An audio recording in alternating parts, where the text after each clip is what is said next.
Magnetic effect of electric current. इस chapter में हम देखते हैं कि किस तरीके से हम मैग्नेट से इलेक्ट्रिक करंट और इलेक्ट्रिक करंट से मैग्नेटिज्म प्रोड्यूस कर सकते हैं। तो सबसे पहले हम देखेंगे कि मैग्नेट क्या होता है। मैग्नेट एक ऑब्जेक्ट है जो कि आयरन, निकल और कोबाल्ट को अपनी तरफ अट्रैक्ट करता है, या फिर हम बोल सकते हैं कि मैग्नेट के पास में कोई दूसरा टुकड़ा मैग्नेट का लेके जाओगे तो वो एक दूसरे को अट्रैक्ट करते हैं।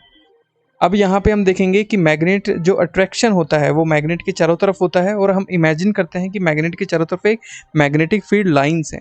मैग्नेटिक फील्ड लाइंस एक इमेजिनरी लाइन होती है, रियल में ये एग्जिस्ट नहीं करती है, बस ये हमारा अजम्पशन होता है मैग्नेटिक फील्ड लाइंस। ओके, इनकी कुछ करेक्टरिस्टिक्स होती हैं, वो आपके एग्जाम पॉइंट ऑफ व्यू से बहुत इंपॉर्टेंट है, तो उनको याद रखना है। तो इस तरीके से आप देख रहे हो कि ये जितनी भी लाइन आपको दिख रही हैं ये मैग्नेट के बाहर, ये सारी मैग्नेटिक फील्ड लाइंस हैं। और इनके जो करेक्टरिस्टिक्स होते हैं, पहला सबसे इंपॉर्टेंट करेक्टरिस्टिक होता है वो होता है कि ये नॉर्थ से स्टार्ट होती है और साउथ पे एंड होती है। मतलब magnetic field line generate north से होती है और एंड साउथ पे होती है। सेकंड, ये एक दूसरे को इंटरसेक्ट नहीं करते हैं, कभी भी मैग्नेटिक फील्ड लाइन एक दूसरे से इंटरसेक्ट नहीं होती हैं। तीसरा होता है कि जहाँ पे ज़्यादा डेंसिटी होगी मैग्नेटिक फील्ड लाइंस की, वहाँ पे ज़्यादा आप बोल सकते हो कि मैग्नेटिज्म प्रेजेंट होगा। तो ये तीन कैरेक्टरिस्टिक आपको मैग्नेटिक फील्ड लाइंस के बारे में याद रखना है। अगर कोई आपसे पूछे, ये बड़ा फेमस क्वेश्चन है, ये इंटरसेक्ट क्यों नहीं करती हैं। देखो, अगर दो मैग्नेटिक फील्ड लाइंस एक दूसरे को इंटरसेक्ट करेंगी किसी पॉइंट पे, तो वहाँ पे अगर हम कंपास रखेंगे तो कंपास दो डायरेक्शन शो करना चाहिए, which is practically not possible. I hope आपको समझ में आ गया होगा, नहीं आया तो मैं दोबारा एक्सप्लेन करता हूँ। अगर दो लाइन एक दूसरे को कट कर रही हैं तो जिस पॉइंट पे वो कट करेंगी वहाँ पे कंपास दो डायरेक्शन शो करना चाहिए, और एक कंपास दो डायरेक्शन शो ही नहीं कर सकता। तो हम ऐसा हम अजम्पशन लेके चलते हैं कि कभी भी ये एक दूसरे को कट नहीं करती हैं। इन लाइन्स को कभी किसी ने देखा नहीं है, बस एक अजम्पशंस हैं कि ये इस तरीके से फैली होती हैं, नॉर्थ से निकलती है, साउथ पे एंड होती है, और इनसाइड द मैग्नेट साउथ से नॉर्थ की तरफ मूव करती हैं। Okay, let's move further. Magnetic effect of electric current के बारे में देखते हैं। अब यहाँ पे हम देखने वाले हैं कि किसी वायर के अंदर अगर मैं इलेक्ट्रिक करंट फ्लो करवाता हूँ तो उसके चारों तरफ जो मैग्नेटिज्म है वो किस तरीके से काम करता है। तो सबसे पहले हम देख सकते हैं कि जो वायर है वो तीन तरीके से प्रेजेंट हो सकता है। पहला स्ट्रेट हो सकता है, सीधा वायर, दूसरा लूप में हो सकता है, और तीसरा सोलेनॉइड हो सकता है। तो सबसे पहले स्ट्रेट वायर की बात करते हैं। अगर मैंने देखा एक सीधा वायर, बिल्कुल सिंपल वायर है, अब उसके चारों तरफ जो मैग्नेटिज्म होगा उसकी डायरेक्शन पता करने के लिए हम यहाँ पे right hand grip rule use करते हैं, जिसके अंदर जो आपकी फिंगर्स होती हैं वो आपकी मैग्नेटिज्म की डायरेक्शन को दिखाती हैं, और जो आपका थंब होता है वो डायरेक्शन ऑफ इलेक्ट्रिक करंट को शो करता है। ठीक है, अगर ऊपर की तरफ आपका क्या है, इलेक्ट्रिक करंट फ्लो कर रहा है, तो यहाँ पे आपका एंटी क्लॉकवाइज, देखो एंटी क्लॉकवाइज आपका मैग्नेटिज्म होगा, और अगर नीचे की तरफ है तो क्लॉकवाइज होगा। तो इस तरीके से जो स्ट्रेट वायर है उसके अंदर मैग्नेटिज्म और इलेक्ट्रिक करंट बिहेव करता है। तो ये तो पहला टाइप ऑफ द वायर हो गया। अब वायर दूसरे किस तरीके से प्रेजेंट हो सकता है, लूप की फॉर्म में। लूप मतलब एक सर्कुलर लूप, मतलब हमने पहले स्ट्रेट था, उसको सर्कल की फॉर्म में कन्वर्ट कर दिया। तो यहाँ पे अगर हम देखते हैं तो ये जो पूरा का पूरा जो लूप होगा, इसके अंदर अगर हम इलेक्ट्रिसिटी फ्लो करवाते हैं तो ये जो लूप है वो मैग्नेट के पोल की तरह बिहेव करने लगता है। अब जो मैग्नेट के कौन से पोल की तरह बिहेव करेगा वो हम उसकी flow of direction of electricity से पता करते हैं। जैसे अगर किसी भी लूप के अंदर क्लॉकवाइज डायरेक्शन में अगर इलेक्ट्रिक करंट फ्लो कर रहा है तो वो जो लूप होगा वो साउथ पोल की तरह बिहेव करेगा, और अगर एंटी क्लॉकवाइज है तो नॉर्थ पोल की तरह बिहेव करेगा। This is what you have to remember. अगर क्लॉकवाइज अगर इलेक्ट्रिक करंट फ्लो कर रहा है तो साउथ पोल की तरह बिहेव करेगा, अगर एंटी क्लॉकवाइज अगर फ्लो कर रहा है इलेक्ट्रिक करंट तो ये नॉर्थ पोल की तरह बिहेव करेगा। अब हम बात करते हैं सोलेनॉइड की। सोलेनॉइड कुछ नहीं होता, मल्टीपल लूप्स को अगर मैं एक साथ मिला दूं, मतलब एक वायर के मल्टीपल लूप्स बना दूं, तो उसको सोलेनॉइड बोलते हैं। और जो सोलेनॉइड होता है वो अपने आप में एक मैग्नेट बन जाता है। ठीक है, अब ये मैग्नेट बनता है तो इसका साउथ और इसका नॉर्थ कैसे आइडेंटिफाई करेंगे। तो जो मल्टीपल लूप होते हैं उनके भी हम यहाँ पे बैटरी से कनेक्ट करते हैं। जो पॉजिटिव साइड होता है वो साइड साउथ पोल की तरह बिहेव करता है, जो नेगेटिव साइड होता है वो नॉर्थ पोल की तरह बिहेव करता है।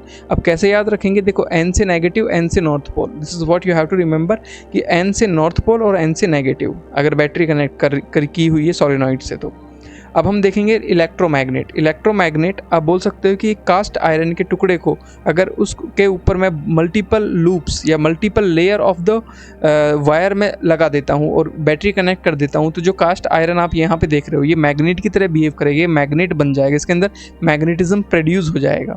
और कौन कौन से फैक्टर्स होते हैं जो इलेक्ट्रोमैग्नेट के अंदर स्ट्रेंथ को इन्फ्लुएंस करते हैं, अफेक्ट करते हैं। तो नंबर ऑफ कॉइल्स, कि आप कितने कॉइल यहाँ पे बना रहे हो। तो ज़्यादा नंबर ऑफ कॉइल होंगे या पास पास में होंगे तो वो हाई पोटेंशियल या हाई स्ट्रेंथ वाला यहाँ पे इलेक्ट्रोमैग्नेट देखने को मिलेगा। दूसरा इलेक्ट्रिक करंट, आप ज़्यादा इलेक्ट्रिक करंट फ्लो करवाओगे इस सोलेनॉइड के अंदर तो जो आपका जो कास्ट आयरन देख पा रहे हो ये हाई स्ट्रेंथ का आपको इलेक्ट्रोमैग्नेट देखने को मिलेगा। इसका फ़ायदा क्या होता है कि आप इसकी मैग्नेटिज्म को कम और ज़्यादा कर सकते हो, ज़ीरो भी कर सकते हो, मैक्सिमम भी कर सकते हो, ठीक है। और तीसरा जो फैक्टर है जो कि इसकी स्ट्रेंथ को इन्फ्लुएंस करता है वो होता है डिस्टेंस बिटवीन पोल। ज़्यादा डिस्टेंस होगी तो इलेक्ट्रोमैग्नेटिज्म कम हो जाएगा और कम डिस्टेंस होगी तो इलेक्ट्रोमैग्नेटिज्म बढ़ जाएगा। अब force on current carrying conductor in magnetic field, अगर मैं देखूं कि यहाँ पे किसी वायर के अंदर अगर इलेक्ट्रिक करंट फ्लो कर रहा है तो चारों तरफ मैग्नेटिक फील्ड जनरेट होगा और एक फोर्स इंड्यूस होगा, एक फोर्स लगेगा उसके ऊपर। उस फोर्स को फाइंड आउट करने के लिए फ्लेमिंग ने अपना लेफ्ट हैंड रूल दिया। फ्लेमिंग का लेफ्ट हैंड रूल क्या बोलता है कि कुछ इस तरीके से अगर आपके लेफ्ट हैंड को आप होल्ड करते हो कि जिसमें जो आपका थंब है वो आपके मोशन को और जो आपकी मिडिल फिंगर है वो डायरेक्शन ऑफ करंट को, मतलब अगर किसी वायर में करंट इस डायरेक्शन में फ्लो कर रहा है, इस डायरेक्शन में फ्लो कर रहा है, इस डायरेक्शन में फ्लो कर रहा है, तो जो मिडिल फिंगर है वो आपके इलेक्ट्रिक करंट को और जो आपकी फोर फिंगर है वो मैग्नेटिक फील्ड को नॉर्थ से साउथ, याद रखना नॉर्थ से साउथ, जो आपका टिप होगा वो साउथ को शो करेगा इस तरीके से, नॉर्थ से साउथ की तरफ। और जो आपकी थंब होगी वो मोशन को, कि जो इलेक्ट्रिक जो वायर है जिसके अंदर इलेक्ट्रिक करंट फ्लो कर रहा है उसका जो मोशन होगा वो थंब की डायरेक्शन में, अपर साइड में, ऊपर की तरफ आपको देखने को मिलेगा। तो ये आपको याद रखना है कि जो थंब की डायरेक्शन होगी वो मोशन को शो करेगी। और अगर सिंपल लैंग्वेज में अगर मैं समझाऊँ तो यहाँ पे अगर एक वायर के अंदर अगर आप क्या करते हो, एक वायर के अंदर अगर आपने इलेक्ट्रिसिटी छोड़ दी, इलेक्ट्रिसिटी उसके अंदर फ्लो कर रही है, तो जो इलेक्ट्रिसिटी की जो डायरेक्शन होगी वो मिडिल फिंगर और जो मैग्नेटिज्म की डायरेक्शन होगी वो आपकी फोर फिंगर, और जो मोशन होगा क्योंकि वो जो वायर होगा वो अपने आप से मूव करेगा तो वो मोशन जो होगा वो थंब की डायरेक्शन में शो करेगा। तो this is what you have to remember. Fleming's left hand rule ये किस चीज़ को शो करता है कि अगर एक वायर के अंदर करंट फ्लो कर रहा है तो उसके अंदर जो मोशन जनरेट होगा वो किस डायरेक्शन में होगा, उस डायरेक्शन को दिखाने के लिए फ्लेमिंग ने एक लेफ्ट हैंड रूल दिया था। नेक्स्ट चलते हैं हम यहाँ पे इलेक्ट्रिक मोटर। जो इलेक्ट्रिक मोटर होती है वो किस प्रिंसिपल पे काम करती है, बेसिकली वो लेफ्ट हैंड रूल पे ही काम करती है। क्योंकि इलेक्ट्रिक मोटर के अंदर हम क्या देते हैं, इलेक्ट्रिक मोटर के अंदर हम बैटरी खुद से लगाते हैं, मतलब इलेक्ट्रिक करंट हम खुद दे रहे हैं और वहाँ पे हमें क्या मिल रहा है, वहाँ पे मोशन हमको मिलता है। जब हम छोटी छोटी गाड़ियों को तोड़ के उनके अंदर से मोटर निकालते हैं फिर उनको हम बैटरी से कनेक्ट करते हैं तो आपने देखा होगा कि उसमें जो मोटर होती है वो घूमती है, वो इसी प्रिंसिपल पे घूमती है कि वहाँ पे जो मोशन मिल रहा है, जो हमने पहले लेफ्ट हैंड में देखा, ये जो मोशन था थंब की डायरेक्शन में, वो मोशन यहाँ पे जनरेट होता है। और यहाँ पे आपके पास में क्या है, मैग्नेटिज्म है, और यहाँ पे क्या है आपके पास में एक इलेक्ट्रिक करंट है। तो जो आप यहाँ पे घूमते हुए जो चीज़ देख रहे हो वो क्या है, ये एक वायर है, इसको आप वायर समझो। अब वायर ऊपर की तरफ जा रहा है फिर नीचे की तरफ जा रहा है, ऊपर की तरफ जा रहा है नीचे की तरफ, यहाँ पे मोशन जनरेट हो रहा है। तो ये जो मोशन जनरेट हो रहा है ये मोशन लेफ्ट हैंड रूल के अकॉर्डिंग जनरेट हो रहा है। याद रखना कि लेफ्ट हैंड रूल के अकॉर्डिंग यहाँ से इलेक्ट्रिक करंट निकल रहा है, इलेक्ट्रिक करंट निकल के इस वायर के अंदर जा रहा है और वायर क्या कर रहा है, यहाँ पे एक मैग्नेटिक फील्ड जनरेट कर रहा है और मोशन क्रिएट कर रहा है। अब ये मोशन क्रिएट कर रहा है वो किस डायरेक्शन में होगा मोशन, ये कौन डिसाइड करेगा, ये Fleming's left hand rule decide करेगा कि जो मोशन होगा वो किस डायरेक्शन में होगा। क्लियर? तो ये बात आपको समझ में आ गई। तो ध्यान से देखो, अगर मैं आपको और डिटेल में समझाऊं कि यहाँ से इस तरीके से अगर आपका फ्लो कर रहा है क्या इलेक्ट्रिक करंट, और इलेक्ट्रिक करंट फ्लो करके वापस इधर आ रहा है और यहाँ पे आपने नॉर्थ और साउथ पोल लगाया हुआ है, तो जो मोशन होगा वो फ्लेमिंग के लेफ्ट हैंड के रूल के अकॉर्डिंग नीचे की तरफ होगा, और जैसे ही यहाँ पे आएगा फिर ये ऊपर की तरफ होगा, फिर ये नीचे की तरफ होगा, फिर ऊपर की तरफ। इस तरीके से इन्फाइनाइट टाइम तक, जब तक बैटरी है तब तक आपको ये घूमता हुआ, ये मोशन जनरेट होता हुआ दिखाई देगा। तो फ्लेमिंग्स लेफ्ट हैंड के रूल पे काम करती है आपकी मोटर, जिसमें आप इलेक्ट्रिक करंट देते हो और आपको मोशन या फिर बोलो मैकेनिकल मोशन आपको मिलता है। क्लियर हो गई इतनी बात? तो ये आपको समझना है। वर्किंग ऑफ मोटर मैंने आपको समझाई दिया कि यहाँ पे आप इलेक्ट्रिक करंट प्रोड्यूस कर रहे हो और फ्लेमिंग के लेफ्ट हैंड के रूल के अकॉर्डिंग यहाँ पे आपको मोशन मिल रहा है। नेक्स्ट आप यहाँ पे देखो इलेक्ट्रोमैग्नेटिक इंडक्शन, इसका मतलब क्या है? When current produce with the help of magnet. अब हम करंट को प्रोड्यूस कर रहे हैं, पहले हम करंट प्रोवाइड कर रहे थे और मैग्नेटिज्म को प्रोड्यूस कर रहे थे, अब हम करंट को प्रोड्यूस कर रहे हैं, ठीक है ना। अब मैग्नेट की हेल्प से हम क्या कर रहे हैं? करंट को प्रोड्यूस कर रहे हैं। बेसिकली कैसे होता है?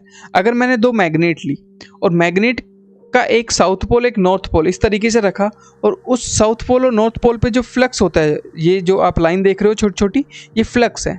अगर इस फ्लक्स के आर पार अगर मैंने किसी वायर को मूव करवाया, मोशन करवाया, तो इसके अंदर एक बिल्कुल छोटा सा इलेक्ट्रिक करंट फ्लो होगा, लेकिन ज़रूर होगा, इलेक्ट्रिक करंट फ्लो होगा, ठीक है। तो इस चीज़ को बोलते हैं हम इलेक्ट्रोमैग्नेटिक इंडक्शन। मतलब आपने मैग्नेट के हेल्प से आपने इलेक्ट्रिसिटी जनरेट की, दैट इज़ इट। तो जो बिल्कुल छोटा सा जो इलेक्ट्रिक करंट जनरेट होगा, उसको मेज़र करने के लिए एक डिवाइस होती है, इसको गैल्वेनोमीटर बोलते हैं, जो छोटे से छोटे एम्पियर को भी डिटेक्ट कर लेती है। तो वो हम यहाँ पे लगाते हैं और मोशन करवाते हैं नॉर्मल एक वायर को। इस तरीके से आपने एक वायर लिया और ये गैल्वेनोमीटर लगाया, आपने एक मैग्नेट ली, और मैग्नेट में क्या होता है? फ्लक्स होते हैं, नॉर्थ से साउथ की तरफ जाते हुए फ्लक्स होते हैं। इमेजिनरी लाइन जो हमने देखी थी मैग्नेटिक फील्ड लाइंस, वो होती हैं।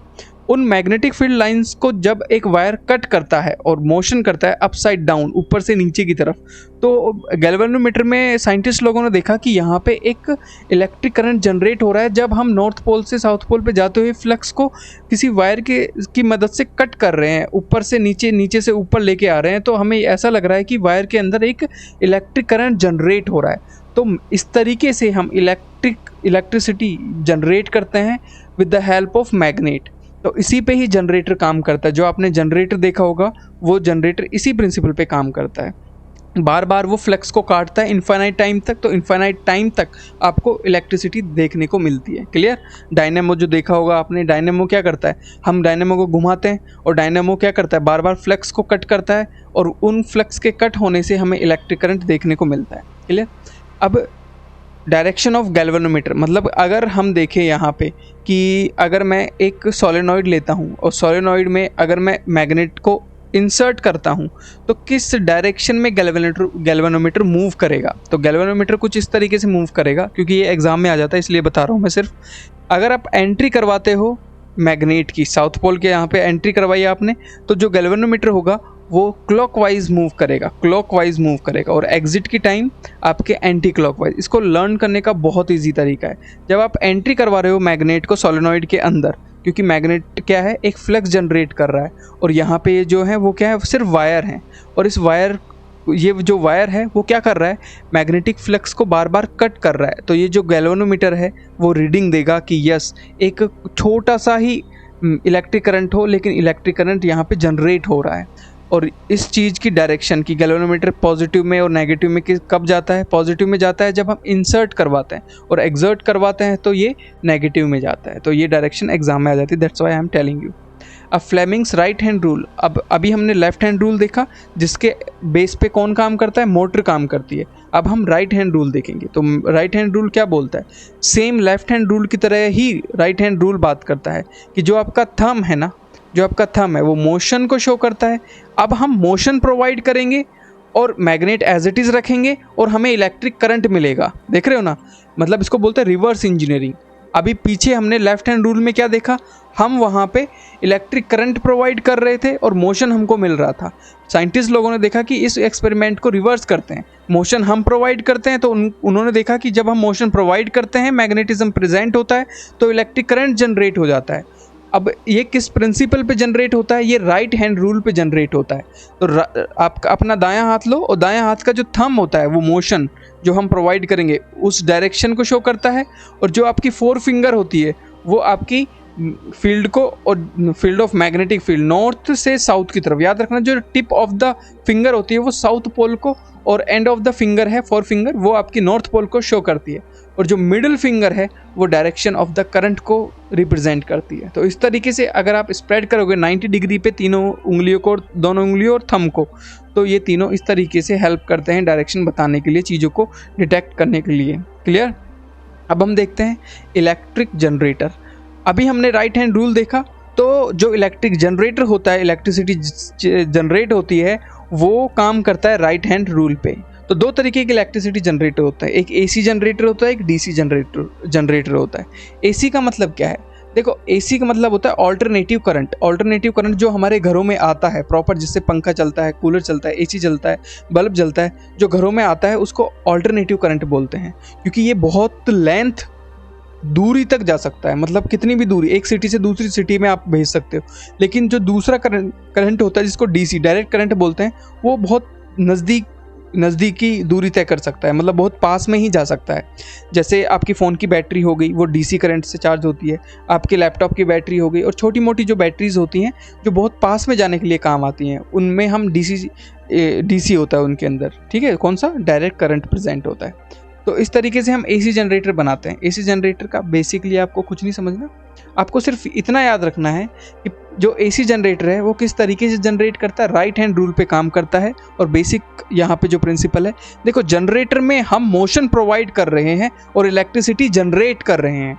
और किसके अंदर, जनरेटर के अंदर। और मोटर के अंदर क्या कर रहे थे, हम इलेक्ट्रिसिटी प्रोवाइड कर रहे थे और वहाँ पे मोशन हम जनरेट कर रहे थे। क्लियर?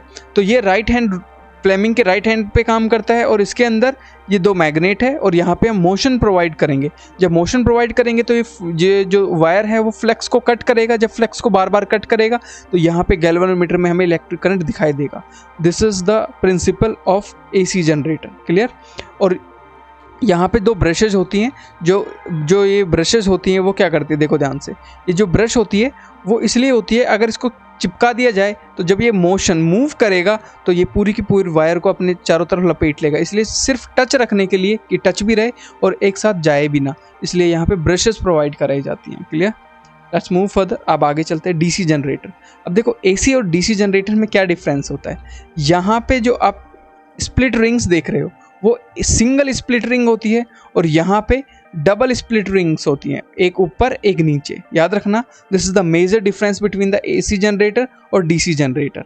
देखो, जो एसी जनरेटर होता है वो फ्रिक्वेंसी कुछ इस तरीके से शो करता है, कुछ इस तरीके से आपको फ्रिक्वेंसी शो करता है, इस तरीके से अप डाउन, ठीक है। और जो डीसी जनरेटर होता है वो सिंपल, आपने एक बार स्टार्ट कर दिया तो वो एक सिमिलर फ्रिक्वेंसी देगा, वो अप डाउन नहीं जाएगा, बिल्कुल सिमिलर फ्रिक्वेंसी देगा। क्लियर? तो इसलिए डीसी जनरेटर और एसी जनरेटर ज़्यादा डिटेल में आपको नहीं जानना, बहुत ही इजी कॉन्सेप्ट है आपके इसका। तो बस मैं इतना बता रहा हूँ, जो स्प्लिट रिंग्स होती हैं जो ब्रशेस से कनेक्ट होती हैं, this is the split ring. ये आपकी कितनी होती है, ये आपकी 1 होती है। किसके अंदर? डीसी जनरेटर के अंदर ओनली 1 होती है, याद रखना, ओनली सिंगल। और जो एसी जनरेटर है उसमें स्प्लिट रिंग कितनी होती है? 2 होती हैं। तो this is the major difference between AC generator और डीसी जनरेटर। एसी जनरेटर जो होता है वो एसी इलेक्ट्रिक करंट जो होता है ऑल्टरनेटिव करंट प्रोड्यूस करता है, और जो डीसी होता है वो आपका डायरेक्ट करंट प्रोड्यूस करता है। इसके अंदर 2 ब्रशेस होती हैं, और इसके अंदर 2 स्प्लिट रिंग, और इसके अंदर सिंगल स्प्लिट रिंग। ओके, तो इस तरीके से रिंग्स होती हैं, नंबर ऑफ रिंग्स से भी इन दोनों को डिफरेंशिएट किया जाता है। और जो करंट प्रोड्यूस होता है वो एसी का लॉन्ग डिस्टेंस तय कर सकता है, और डीसी का लॉन्ग डिस्टेंस तक नहीं जा सकता। तो एसी और डीसी में इस तरीके से आपको डिफरेंशिएट याद रखना है। अब हम बात करते हैं डोमेस्टिक इलेक्ट्रिक सर्किट। डोमेस्टिक मतलब घरों में इलेक्ट्रिक सर्किट जो होता है वो किस तरीके से बना होता है, क्या होता है। तो आपने देखा होगा, आपका क्या होता है, इलेक्ट्रिसिटी बोर्ड होता है। ये आपका इलेक्ट्रिसिटी बोर्ड है, उसमें 2 वायर आते हैं, 2 तरीके के वायर आते हैं। Let me change colour for you. यहाँ पे 2 तरीके के वायर आते हैं। एक वायर आता है जिसको लाइव वायर बोलते हैं, जो कि कॉमनली रेड कलर से रिप्रेजेंट किया जाता है। आपने देखा होगा घरों में जो वायर आते हैं वो एक रेड और एक ब्लैक कलर से रिप्रेजेंट किया जाता है। तो जो बोर्ड होता है उसके अंदर दोनों वायर एंटर करते हैं, और जो आपका मीटर होता है उसके अंदर भी दोनों वायर एंटर करते हैं। और उसके बाद में जो आपका डिस्ट्रीब्यूशन बॉक्स होता है जिसके अंदर हम यूएमसीज लगाते हैं, वो उसके अंदर भी लाइव वायर और न्यूट्रल वायर दोनों के दोनों एंटर करते हैं। तो जो ब्लैक कलर का होता है वो न्यूट्रल वायर होता है, तो इसका कलर याद रखना, एग्जाम में कलर से क्वेश्चन आता है। और जो लाइव वायर होता है वो रेड कलर से होता है। तो जिंदा है तो जिंदा कौन होता है? जिसके अंदर ब्लड फ्लो करता है। ब्लड का कलर कैसा होता है? रेड होता है। इस तरीके से ट्रिक लगा के याद रखो। और जो अर्थ वायर होता है, अर्थ वायर क्या करता है कि ज़्यादा जब इलेक्ट्रिसिटी आ जाती है ज़रूरत से ज़्यादा, तो उसको अर्थ में रीडायरेक्ट कर देता है। बस इतना ही काम होता है अर्थ वायर का। अब यहाँ से जो इलेक्ट्रिसिटी है वो आपकी 2 इस तरीके से, ये आपका एक क्या हो गया, एक मान लो आपका 3 पिन डिवाइस हो गया और दूसरा 3 पिन, जैसे कि आपने देखा होगा कि हर कमरे में आपके अलग अलग बॉक्सेस होते हैं, तो वो बॉक्सेस हैं ये जिससे आप चार्जर वगैरह आप क्या करते हो लगा सकते हो, स्विचेस होते हैं। तो उसमें एक लाइव वायर अटैच होता है और एक न्यूट्रल वायर होता है, साथ में एक अर्थ वायर भी दिया जाता है। अर्थ वायर किस लिए दिया जाता है, जो ये ऊपर वाली पिन देख रहे हो ना आप, दिस ऊपर वाली पिन, इससे कनेक्ट होता है आपका अर्थ वायर। ये अर्थ वाली वायर इसलिए होता है कि अगर ज़रूरत से ज़्यादा इलेक्ट्रिसिटी आ गई तो उसको लेके और सीधा कहाँ ट्रांसफ़र कर देगा, अर्थ के अंदर, मतलब ज़मीन के अंदर। तो ये आपको डोमेस्टिक इलेक्ट्रिक सर्किट इस तरीके से डिस्ट्रीब्यूट होता है। तो इसमें बेसिकली आपको कलर्स याद रखने हैं और अर्थ वायर क्या काम करता है ये याद रखना है बस, और कुछ याद नहीं रखना। अब आपने देखा होगा कि आप जो आपका पूरा का पूरा घर का जो डोमेस्टिक वायरिंग होती है, उसमें हम एक चीज़ यूज़ करते हैं जिसको बोलते हैं फ्यूज़। फ्यूज़ लगा दो। फ्यूज़ का मतलब होता है कि ये जो फ्यूज़ होता है वो टिन और लेड अलॉय से मिलके बना होता है। टिन और लेड के अलॉय, अलॉय मतलब दो मेटल को मिला दिया जाए उसको अलॉय बोलते हैं। तो टिन के और लेड के अलॉय से मिलके बना होता है। अगर ज़्यादा हैवी लोड पड़ जाता है आपके किसी भी डिवाइस पे या किसी भी चीज़ पे, आपके घर के ऊपर बहुत ज़्यादा इलेक्ट्रिसिटी एकदम से आ जाती है, तो ये जो बीच में आप वायर देख रहे हो पतला सा, ये ब्रेक डाउन हो जाता है। ये क्या कर देता है, अपने आप को तोड़ लेता है। तोड़ने के बाद में पूरी की पूरी जो इलेक्ट्रिसिटी है वो बाहर की इलेक्ट्रिसिटी से डिस्कनेक्ट हो जाती है और ये बेसिकली बचाने का काम करता है आपके जितने भी अप्लायंसेस घर के अंदर प्रेजेंट होते हैं उनको फटने से। तो ये काम होता है। तो this was the complete chapter. I hope आपको समझ आया होगा। If you have any doubt related to motor generator तो उसके ऊपर नीचे कमेंट लिख दो, मैं उसके ऊपर एक पर्टिकुलर वीडियो बना दूंगा। Okay, if you have any doubt please let me know in the comment section. Thank you everybody. Please please please hit the subscribe button, like share सब कुछ करना है, और जो भी डाउट है कमेंट सेक्शन में लिखो। जिस भी टॉपिक के ऊपर है I will make a separate video. Thank you everybody.